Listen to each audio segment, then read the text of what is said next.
Assalamualaikum warahmatullahi wabarakatuh. Halo teman-teman Human Resource di seluruh penjuru Indonesia. Bertemu lagi dengan Helmi Zainuri Channel dari Human Resource Professional Indonesia, kawan belajar Anda di bidang Human Resource.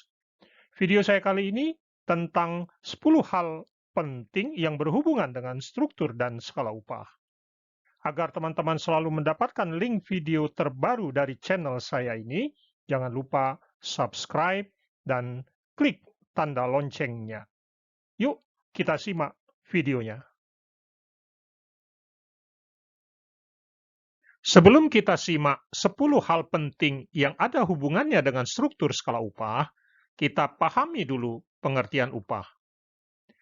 Pengertian upah adalah hak pekerja yang diterima dalam bentuk uang sebagai imbalan dari pemberi kerja yang ditetapkan dan dibayarkan menurut perjanjian kerja, kesepakatan, atau peraturan undang-undang, termasuk tunjangan atas suatu pekerjaan dan atau jasa yang telah atau akan dilakukan.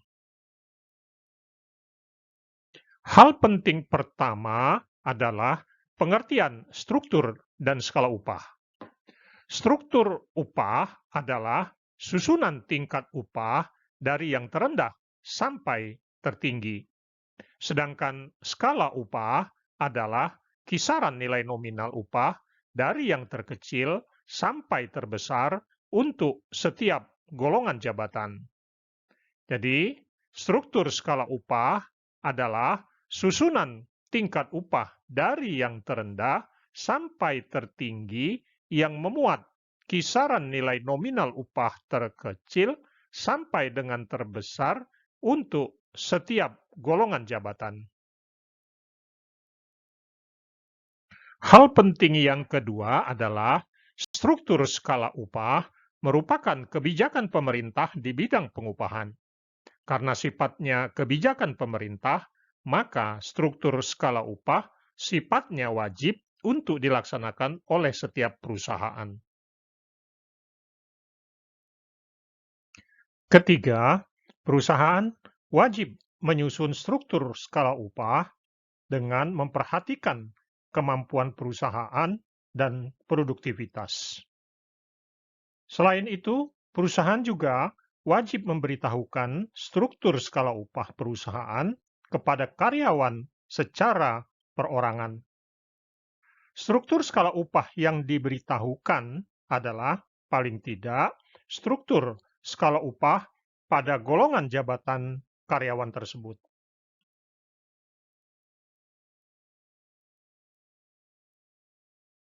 Keempat, struktur skala upah digunakan sebagai pedoman perusahaan dalam menetapkan upah.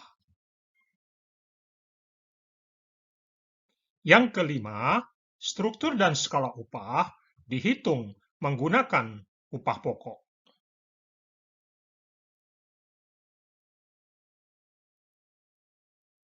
Yang keenam, struktur dan skala upah wajib ditandatangani oleh pimpinan perusahaan yang dituangkan dalam surat keputusan perusahaan.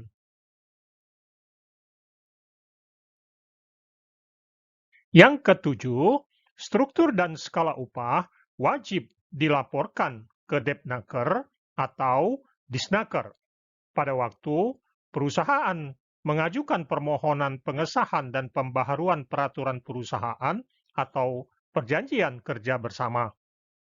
Depnaker atau Disnaker hanya akan melihat dan mengecek yang selanjutnya dokumen struktur skala upah dikembalikan ke perusahaan pada saat itu juga.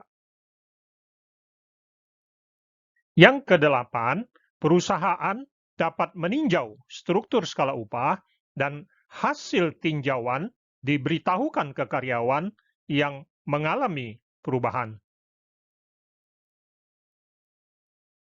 Kesembilan, struktur dan skala upah penting bagi perusahaan karena pertama, sebagai pedoman penetapan upah.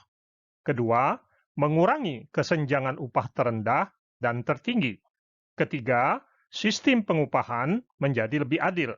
Dan keempat, dapat menciptakan upah yang lebih kompetitif.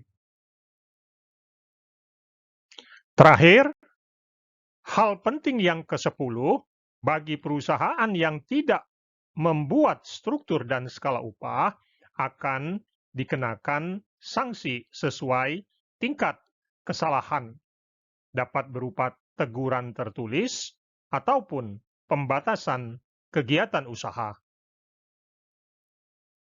Demikian video singkat saya kali ini, semoga bermanfaat. Jangan lupa subscribe, like, dan share untuk mendapatkan link video lainnya. Thank you for watching.